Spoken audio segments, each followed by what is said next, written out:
ఒకప్పుడు ఒక అందమైన ఆకుపచ్చ అడవిలో కోతుల గుంపు ఎంతో ఆనందంగా జీవించేది. అవి రోజంతా కొబ్బరి చెట్లపై ఊగుతూ, పండ్ల చెట్ల మధ్య ఆడుకుంటూ ఆనందంగా కాలం గడిపేవి. ఆ గుంపులో బుజ్జి అనే తెలివైన కోతి ఉండేది.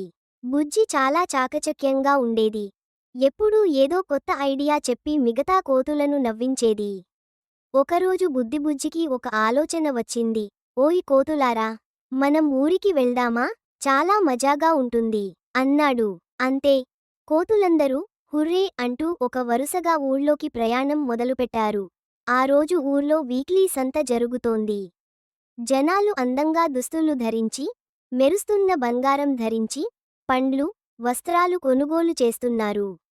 కోతులు అబ్బురపోయాయి. అరే, ఇవేంటి ఈ మెరుపులు? అంటూ గిరగిర తిరుగుతున్న బంగారు చైన్లను చూస్తూ ఆశ్చర్యపడ్డాయి. అప్పుడే బుజ్జి అడుతూ, బంగారం దొంగిలిద్దాం రా. కానీ తెలివిగా ప్లాన్ చేయాలి అన్నాడు. వెంటనే అరటిపళ్ళ తొక్కల మీద ప్లాన్ గీసి, మట్టి మీద దాచేశాడు. మిగతా కోతులు ఆనందంగా తల ఊపాయి. ఆ రాత్రి నెలవంక వెలుగులో కోతులు నిశ్శబ్దంగా ఒక ఇంట్లోకి చొరబడ్డాయి. పెట్టెలు తెరచి, మంచానికి కింద దాచిన బంగారు చైన్లు దొంగిలించాయి. హుష్ హుష్ అనుకుంటూ మళ్లీ అడవికి చేరి, ఒక గుట్టలో ఉన్న గుహలో బంగారం దాచాయి. ఇది మన కోతి బ్యాంక్ అంటూ బుజ్జి ప్రకటించాడు. అంతే, కోతులంతా డాన్సులు వేస్తూ సంబరంగా బంగారాన్ని చూస్తూ ఆనందించారు. ఆ మరుసటి ఉదయం ఊరిలో హడావుడి చెలరేగింది. ఓ రామా!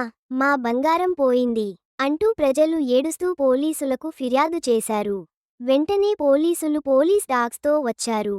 కుక్కలు చూసినట్టు అడవి వైపు బంగారం వాసనను వెంబడించాయి.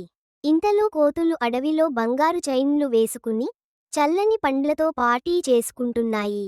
ఒక కోతి అయితే చైన్లు వేసుకుని కూల్గా సన్గ్లాసులు కూడా పెట్టుకుంది. అప్పుడే ఒక బుద్ధిమంతుడు, శాంతికరుడు అయిన గజరాజా అనే ఏనుగు అక్కడికి చేరాడు.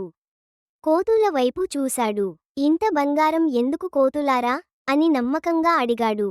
కోతులు వెంటనే బంగారం వెనుక దాచాలని చూశాయి. గజరాజా బుజ్జిని చూసి నెమ్మదిగా అన్నాడు. బుజ్జీ, నీకు నిజంగా ఇది కావాలా? మన అడవి ప్రశాంత జీవితం మించి పల్లెటూరు దొంగతనమా? అంతే, బుజ్జి తలదించుకున్నాడు. అడవిలో ఉన్న ఆనందం, ప్రశాంతత ఒక్కసారిగా గుర్తుకు వచ్చింది. బంగారం కన్నా మనసు ప్రశాంతతే గొప్పదని తెలుసుకుని, కోతులందరూ పశ్చాత్తాపంతో బంగారాన్ని తిరిగి ఇవ్వాలని నిర్ణయించారు. కోతులు వరుసగా ఊరికి వెళ్లి, ప్రజలకు బంగారం ఇచ్చాయి.